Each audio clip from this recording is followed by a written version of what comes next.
Welcome to John's Burgers, EU certified burger and bacon production facility.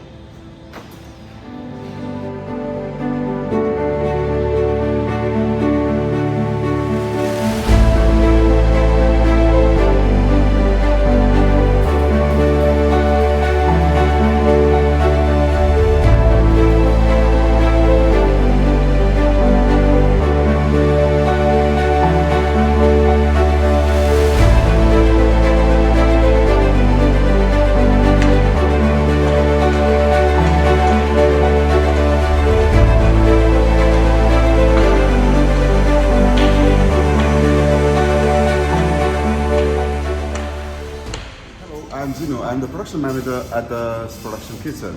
On an average, we make more than around 1,000 burgers on a day. We make veggie burgers, which are pretty much handmade. It's a 2-day process. Now we have started the vegan burgers. Then we cure our own bacon, cut and slice basically everything on by our own hand. And then we make Philly cheese burgers. Right now, Shaheen is doing slicing of the Philly cheese.